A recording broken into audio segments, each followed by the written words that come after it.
नमस्कार साथियों, स्वागत है आप सभी का आपके अपने YouTube channel agriculture on top knowledge में। तो मेरे प्यारे साथियों, हमने आपकी जो क्लास है दोस्तों ये फंडामेंटल ऑफ हॉर्टिकल्चर की है।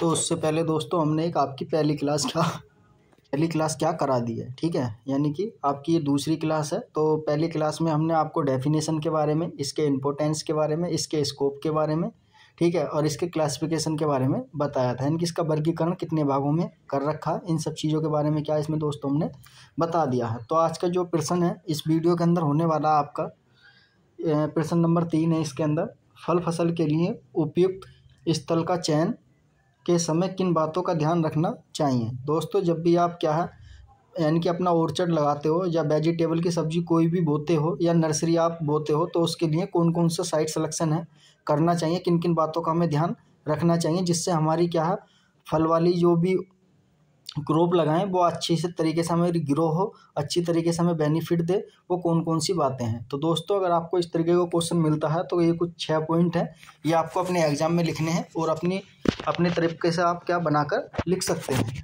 तो दोस्तों, पहला एग्जाम्पल है दोस्तों, आप देख सकते हैं। पहला है हेडिंग डाल के आपको लिखना है स्थल चयन के मुख्य बिंदु यानी कि इंपॉर्टेंट पॉइंट कौन कौन से हैं। तो पहला दोस्तों जलवायु और मिट्टी यानी कि क्लाइमेट एंड सोइल के आधार पर। दूसरा दोस्तों परिवहन की सुविधा यानी कि ट्रांसपोर्ट की सुविधा क्या अच्छी होनी चाहिए। ट्रांसपोर्ट की अगर सुविधा नहीं होगी तो हम अपने जो भी फल का प्रोडक्शन होगा उसको जल्दी मार्केट तक नहीं पहुंचा पाएंगे, तो क्या खराब हो जाएगा, ठीक है, जिससे क्या हमें उसका लॉस का सामना करना पड़ सकता है। तो इसलिए दूसरे नंबर क्या परिवहन की सुविधा क्या अच्छी होनी चाहिए। सिंचाई की भी दोस्तों सुविधा अच्छी होनी चाहिए, यानी कि इरिगेशन की फैसिलिटी है वो भी क्या बढ़िया एकदम होनी चाहिए। चौथा पॉइंट है सस्ती और कुशल मजदूरी की उपलब्धता, यानी कि उसमें सस्ते और कुशल मजदूर जिनके पास स्किल हो, काम करने की नॉलेज हो, ठीक है, जो क्या है ऐसे मजदूर मिलने की क्या सुविधा उसके और पास होनी चाहिए। पांचवा पॉइंट है मालिक का घर क्या है, ओनर हाउस क्या उसके और पास होना चाहिए, जिससे वो अपने खेत की आसानी से देख रेख कर सके। दोस्तों, आपका लास्ट और इम्पोर्टेंट पॉइंट है छठा। तो वो कौन सा पॉइंट है, बाजार की उपलब्धता, यानी कि मार्केट की फैसिलिटी है वो आसानी से हो जाए, यानी कि आसानी से आपका मार्केट के अंदर क्या वो सेल हो जाए। तो दोस्तों, ये 6 पॉइंट थे जो वेरी इंपॉर्टेंट थे आपके फल फसल के लिए उपयुक्त स्थल चयन करने के लिए, ठीक है। ये 6 पॉइंट तो वेरी इंपॉर्टेंट है। अगर आपसे कोई भी क्वेश्चन पूछता है 5 नंबर या 2 नंबर में, अगर आपसे 2 नंबर में पूछता है तो आपको इतना ही लिखना है। अगर 5 नंबर में लिखना है तो आप इन पॉइंटों के बारे में अपनी बना के लैंग्वेज में लिख सकते हो थोड़ा थोड़ा, ठीक है। खाली आपको क्या हेडिंग पता होनी चाहिए। उसी प्रकार दोस्तों आगे चलते हैं। अब देख लेते हैं, मान लो कोई भी कल्टीवेशन दे दे, एक प्रकार से आपकी कोई भी कल्टीवेशन फंडामेंटल ऑफ हॉर्टिकल्चर के अंदर आनी तो है नहीं, फिर भी मैं आपको बता देता हूँ। अगर किसी वजह से कोई भी कल्टीवेशन आती है तो आपको किस तरीके से लिखना है। तो दोस्तों पहली कल्टीवेशन है, मान लो हमने मैंगो की ले ली है, आम की, तो संपेक्ष में विवरण कीजिए, इस तरीके का आपको कुछ क्वेश्चन आएगा। तो सबसे पहले आपको क्या लिखना है, वहाँ की मिट्टी और जलवायु कैसी है उसके बारे में लिखना है। तो उसकी 2-4 बातें आप इस तरीके से लिख सकते हैं। इनकी अच्छी जल निकास की क्या सुविधा होनी चाहिए, मिट्टी के अंदर दोमट और जड़ों मृदा क्या है, सोयल जो है मैंगो कल्टीवेशन के लिए बेनिफिट होती है। मध्यम में कैसी काली होनी चाहिए जो उपयुक्त होती है। अच्छी तरीके से क्या है निकास वाली जलवायु आवश्यक होनी चाहिए, ठीक है, यानी कि जो भी जलवायु वहाँ की क्लाइमेट है सुटेबल होनी चाहिए कल्टीवेशन के लिए। कुछ वैरायटी है, फिर आपका हेडिंग चलना अपना दूसरा वैरायटी के ऊपर। जैसे शंकर वैरायटी लिखनी है, फिर सामान्य वैरायटी लिखनी है। जैसे मैंने शंकर कुछ ले रखी है, अमरपाली है, रत्ना है और मल्लिका है, ठीक है। सामान्य रेगुलर वाली नीलम और तोतापुरी। इस तरीके से आपको दोस्तों ये वैरायटी कुछ अपनी लिखनी है, ओके। उसी प्रकार दोस्तों आपका तीसरा अपना हेडिंग लगाना है, कौन सा, ग्राफ्टिंग का, यानी कि कौन सा लगाना है, प्रवर्धन विधि, यानी कि प्रोपोगेशन मेथड जिसे बोलते हैं, ठीक है, प्रवर्धन विधि जिसे बोलते हैं। इनार्चिंग करते हैं मैंगो के अंदर, पिनियर ग्राफ्टिंग करते हैं, स्टोन ग्राफ्टिंग करते हैं, अजी टर्मिनल बर्डिंग करते हैं। ये दोस्तों इस तरीके से आपको कुछ पॉइंट लिखने हैं आपकी कल्टीवेशन अगर किसी वजह से आती है तब। इस वजह से मैंने इसमें डाल रखी है। पहली बात तो वो आएगी नहीं, जो चीज़ आने वाली है वही क्वेश्चन मैं इसके अंदर बनाने वाला हूँ। इस वीडियो को 3 वीडियो के अंदर क्या पूरी आपकी हॉर्टिकल्चर खत्म कर देंगे, ठीक है, पूरी हॉर्टिकल्चर क्या खत्म कर देंगे। अगर आपको डिटेल में पढ़ना है, ठीक है, ये सभी ग्राफ्टिंग पढ़नी है, तो मेरी ऑलरेडी प्ले लिस्ट बनी हुई है हॉर्टिकल्चर के नाम से। तो वहाँ पर सभी वीडियो इसकी हिंदी में और इंग्लिश दोनों लैंग्वेज में पड़ी हुई हैं। तो आप एक बार वहाँ पर देख लें और समझ लें किस तरीके की कौन सी ग्राफ्टिंग की जाती है, ओके। उसी प्रकार दोस्तों इसका फूल आने का टाइम कौन सा होता है और हार्वेस्टिंग टाइम क्या होता है। चौथा हेडिंग आपको क्या है यही डालना है, ठीक है। हार्वेस्टिंग टाइम और फ्लोरिंग टाइम क्या होता है। तो फल तोड़ने का समय अप्रैल से लेकर जून के आसपास हम क्या तोड़ना स्टार्ट कर देते हैं। कुछ अचार के लिए, कुछ पके हुए फल तोड़ते हैं। यील्ड की बात कर लेते हैं, 2000 से 3000 फल प्रति वृक्ष से क्या हमें मिल जाते हैं, ठीक है। और पूर्णतः उत्पादन जो पौधों की रोपाई है, इनकी हमें पूरी तरीके से फल देता है पौधा, तो 8 से 10 साल के बाद क्या अच्छी तरीके से हमें क्या प्रोडक्शन मिलना चालू हो जाता प्लांट से, ठीक है। ये कुछ 4 पॉइंट थे, 4 हेडिंग थी, जिन्होंने आपको क्या अपनी बना के लैंग्वेज में लिखना था। आपकी ये कल्टीवेशन कंप्लीट हो जाएगी और आपके नंबर अच्छे मिलने वाले हैं, ठीक है। उसी प्रकार दोस्तों आगे चलते हैं, तो देख लेते हैं क्या अगला दोस्तों। वेरी इंपॉर्टेंट है दोस्तों, ठीक है, इंपॉर्टेंट है वेरी। 100% आपका जो फाइनल एग्जाम होगा उसमें पूछा ही जाएगा, ठीक है। उसमें ये क्वेश्चन क्या पूछा ही जाएगा, कह रहा पौधों का प्रजनन जिसे बोलते हैं पौधों का प्रजनन जिसे बोलते हैं प्लांट प्रोपोगेशन से आपका क्या अभिप्राय है, यानी कि आपकी इससे डेफिनेशन पूछ रखी है, इसके महत्व को समझाइए। इसका हमें महत्व समझाना, क्या मतलब हम क्यों करते हैं प्लांट प्रोपोगेशन, इसके बारे में बताना है, ठीक है दोस्तों। वेरी इंपॉर्टेंट है, ये आपको पूछा ही जाएगा। तो इसके महत्व को समझाइए और एलैगिक यानी कि एसेक्सुअल प्रोपोगेशन के बारे की जो विधि है उसके लाभ और हानि बताइए। आपसे इस तरीके से क्वेश्चन क्या पूछा जाएगा, ठीक है। मान लो उससे आपसे क्या सेक्सुअल पूछ सकता है, इसमें मैंने ले रखा है आपका एसेक्सुअल मेथड, ठीक है। एसेक्सुअल मेथड क्या ले रखा प्लांट प्रोपोगेशन का, तो जानते हैं। चलो सबसे पहले हम जो प्लांट प्रोपोगेशन है उसे क्या कहते हैं हिंदी में जानते हैं, फिर उसके बाद इंग्लिश में क्या बता देता हूँ, ठीक है। तो चलते हैं, सबसे पहले इसकी डेफिनेशन देख लेते हैं। जो पौधों का प्रबंधन है, किस तरीके से प्लांट प्रबंधन, किस तरीके से पौधों का प्रबंधन किस तरीके से करते हैं। वह प्रक्रिया जिसके द्वारा, जैसे आपका बीज हो गया, कटिंग से, कंद से, ठीक है, या पौधे के अन्य भाग से नए पौध क्या तैयार किए जाते हैं, या नए पौधे क्या तैयार किए जाते हैं, उसे क्या कहते हैं पौधों का प्रजनन या प्लांट प्रोपोगेशन कहते हैं, ठीक है। किसके द्वारा कर सकते हैं, बीज के द्वारा भी कर सकते हैं, प्लांट के कोई भी पार्ट काट लिया, तना काट लिया, उसके द्वारा भी कर सकते हैं। जैसे हमारा लहसुन हो गया, प्याज हो गया, तो बल्ब हो गया, बल्ब के द्वारा कर सकते हैं। जैसे हमारा ट्यूबर के द्वारा कर सकते हैं। ट्यूबर के द्वारा हम किस में करते हैं, तो दोस्तों आपको पता होगी पोटैटो के अंदर करते हैं। या पौधे का कोई भी भाग XYZ, पत्ती होगी, तना हो गया, इनकी XYZ कोई भी भाग से क्या नया पौधा तैयार करना क्या कहलाता है, हमारा प्रोपोगेशन कहलाता है, यानी कि पौधा का प्रजनन कहलाता है। यानी कि आपसे क्या पूछ सकता है, जो अभी मैंने आपको बताया था, ऊपर दिखा देता हूँ, इस तरीके से ये भी आपको लिखा हुआ मिल सकता है। प्रबंधन की विधि के बारे में बताइए, कौन कौन सी विधियां, इस तरीके से, ठीक है। इसे क्या कहते हैं दोस्तों, आपका प्रोपोगेशन मेथड क्या कहा जाता है, ठीक है। तो ये होगी आपकी दोस्तों डेफिनेशन। तो अब दोस्तों इसमें पूछा था इस क्वेश्चन के अंदर एलैगिक प्रजनन किसे कहते हैं, तो दोस्तों जिसे एसेक्सुअल मेथड, वेजिटेटिव मेथड भी बोलते हैं, क्लोन प्रोपोगेशन के नाम से भी ये जाना जाता है। तीनों में से अगर आपको कोई भी मिल जाए तो आपको यही डेफिनेशन लिखनी है। तो एलैगिक प्रजनन का अर्थ होता है पौधे के किसी भी वनस्पति भाग, यानी कि वनस्पति भाग से आप समझ सकते हैं जो भी उसका ऊपर का भाग होता है, स्टेम हुआ, जैसे आपका जड़ हुआ, तना हुआ, पत्ती हुई, भाग से क्या नए पौधे तैयार किए जाते हैं, ठीक है। मान लो हमने एक स्टेम से, एक प्लांट से उसका साइन ले लिया, और एक प्लांट से क्या हमने रूट स्टॉक ले लिया, ठीक है। एक प्लांट से क्या करा दोस्तों, हमने साइन ले लिया, ये अदर प्लांट से ले लिया, और ये क्या रूट स्टॉक ले लिया, यानी कि दोनों क्या पार्ट प्लांट के अलग अलग प्लांट से हैं। तो इसमें क्या हमने ये बाइंडिंग कर दी, इससे क्या एक नया प्लांट तैयार हो गया। तो इसे क्या कहते हैं, एलैगिक प्रजनन। तो दोस्तों अब इसके क्या लाभ क्या क्या हैं उसके बारे में जानते हैं दोस्तों, ठीक है। लाभ के बारे में जानते हैं, क्या क्या इसके लाभ हैं। तो सबसे पहला दोस्तों इसका एडवांटेज के बारे में देख लेते हैं। इंग्लिश की बात करते हैं एडवांटेज, हिंदी की बात करते हैं लाभ, ठीक है। तो पौधे अपनी मूल जाति के समान होते हैं दोस्तों, जो भी प्लांट की मूल जाति होगी उसी के समान क्या वो दिखाई देते हैं, और उसकी गुणवत्ता उनके अंदर क्या बनी रहती है, ठीक है। दूसरा दोस्तों, चयनित मूल जो भी हम सेलेक्ट करेंगे मदर रूट स्टॉक, और कैसी होगी, रोग रोधी होगी, ठीक है, यानी कि उसके अंदर कोई भी रोग नहीं लगने वाला, यानी कि वो रेजिस्टेंस होती है, जिससे कि हमारा प्लांट अच्छी तरीके से ग्रो करता है। तीसरा पॉइंट है दोस्तों, प्रतिकूल मृदा दशाओं जैसे लवणता या क्षारीयता को सहनशील करने वाली होती है, ठीक है, यानी कि ऑलरेडी वो पहले से ग्रो होती है, उसमें क्या हम प्लांट का कोई भी अदर पार्ट क्या ग्रो कर देते हैं, और उसमें क्या ग्रो हो जाती है आसानी से, ठीक है, सोयल के अंदर। उसी प्रकार दोस्तों चौथा पॉइंट है इसका क्या, कीट एवं रोगों के प्रति क्या प्रतिरोधक होती है, यानी कि उसमें कीट और रोग क्या उसमें कम से कम लगते हैं। पांचवा दोस्तों, फलदार वृक्ष जल्दी फल देने लगते हैं, यानी कि 2 से 3 वर्ष के बाद क्या है आपसे देने लगते हैं। आपसे पूछ सकता है कि अगर हम एसेक्सुअल मेथड से क्या है अपना प्लांट तैयार करते हैं तो वो कितने दिन के बाद फल देना स्टार्ट कर देता है, तो 2 से 3 वर्ष के बाद दोस्तों फल देना स्टार्ट कर सकता है। ये आपका MCQ में क्वेश्चन बन सकता है, ठीक है। नंबर 6 पर है दोस्तों, पौधे बीज से उगाए गए पौधे की तुलना में क्या बोने होते हैं, छोटे होते हैं, ठीक है, इनके ड्वार्फ टाइप के होते हैं। 7वां पॉइंट है, पौधे बिना बीज के फल दे देते हैं, ठीक है, बिना बीज के क्या उनके अंदर बीज भी नहीं होता, ऐसे क्या फल दे देते हैं, जैसा आपका केला हो गया, ठीक है। 8वां दोस्तों, यदि किसी वृक्ष का तना या जड़ भाग क्षतिग्रस्त हो जाए तो उसमें क्या फिर से हम ब्रज ग्राफ्टिंग कर सकते हैं या इनार्चिंग कर सकते हैं, उसे पुनः क्या हम ठीक कर सकते हैं। ये भी इसका एक एडवांटेज है दोस्तों। कितने 8 इसके पॉइंट है। आपका अगर 2 नंबर में पहुंचना है, मान लो प्रोपोगेशन के आपसे डेफिनेशन पूछ ले और उसके लाभ पूछ ले क्या क्या है, तो ये आप ये लिख सकते हो, कोई भी ऐसी दिक्कत वाली बात नहीं है, ठीक है। आपकी हानियां देख लेते हैं दोस्तों, कौन कौन सी हानियां हैं, यानी कि हर चीज़ की क्या है खासियत भी होती है तो हर चीज़ की बुराई भी होती है। तो दोस्तों इसकी 2-3 बुराइयां हैं, वो कौन कौन सी है उनके बारे में हम जान लेते हैं।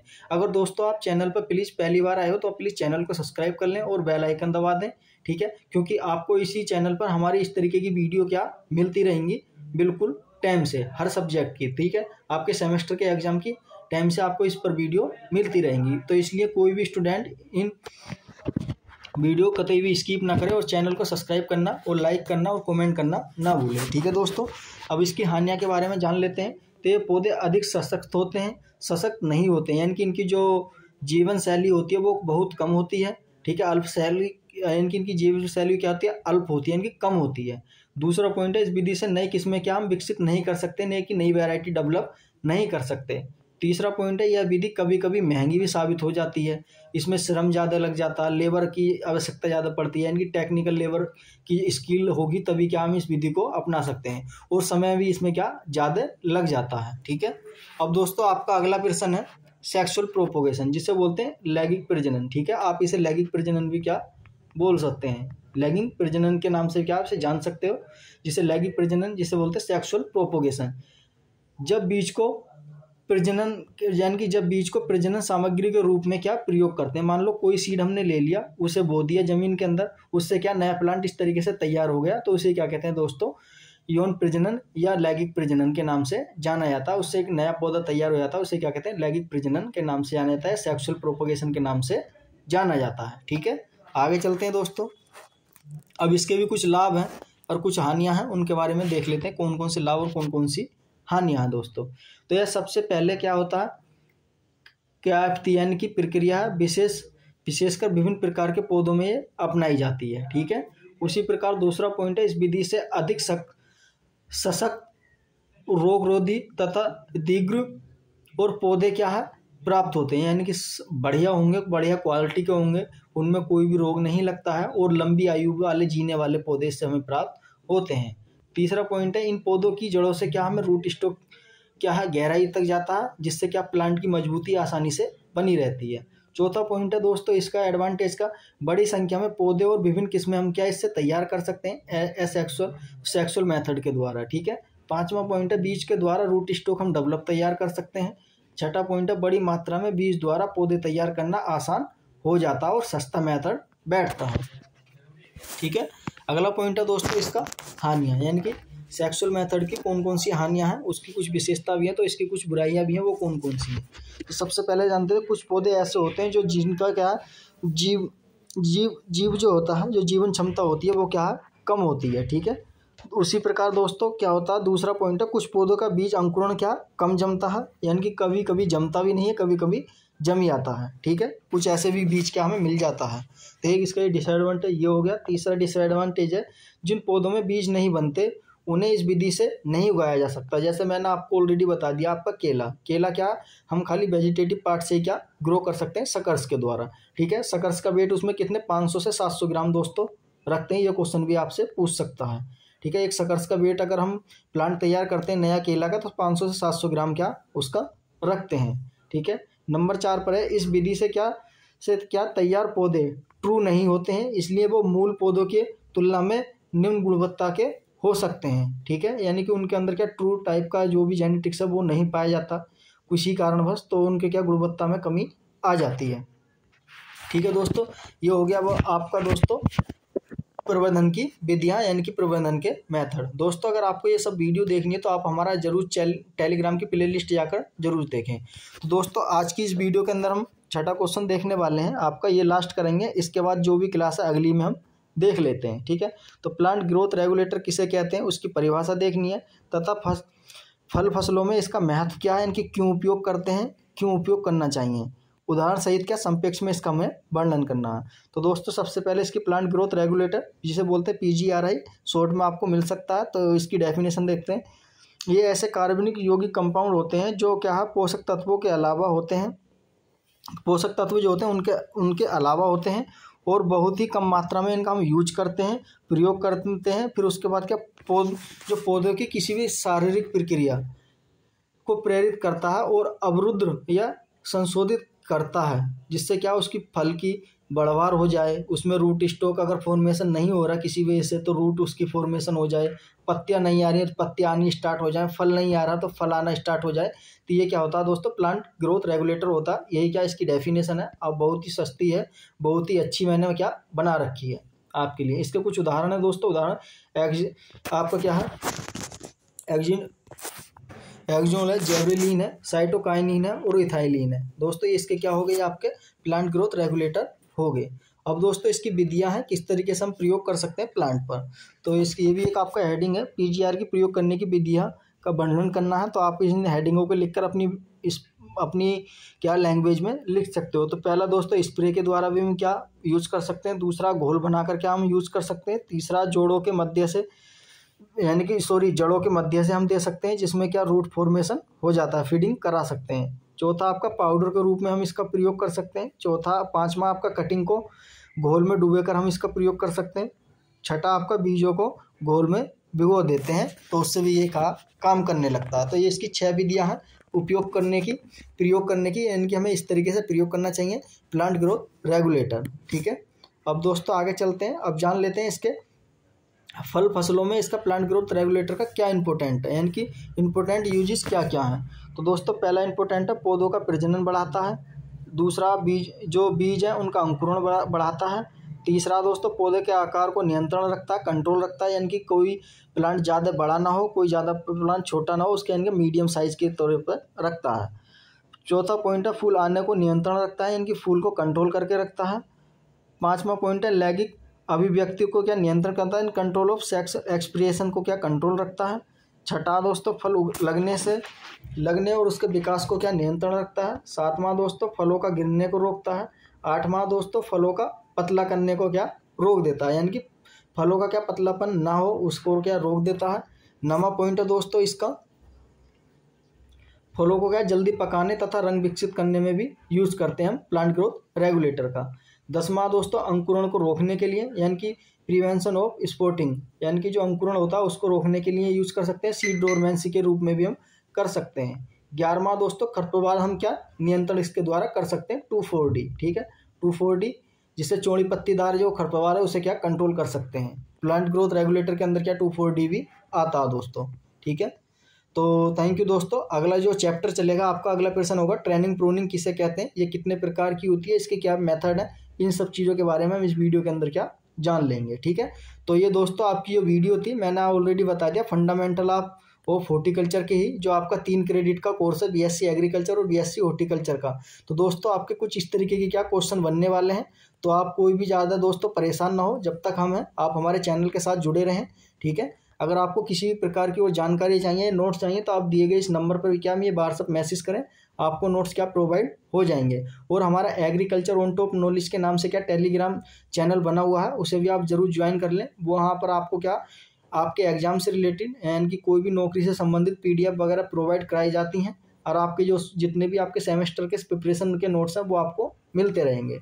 तो थैंक यू दोस्तों। आई होप मुझे उम्मीद है कि आपको जो भी जानकारी इस वीडियो के अंदर थी वो अच्छी लगी होगी। अगर आपको अच्छी लगी हो तो प्लीज़ कमेंट करके जाएं और शेयर करना अपने दोस्तों को ना भूलें। तो दोस्तों मिलते हैं इसी प्रकार की अगली वीडियो में, तब तक के लिए मैं इजाज़त दें, मस्त रहें और अपने एग्जाम की तैयारी अच्छी तरीके से करते रहें। धन्यवाद।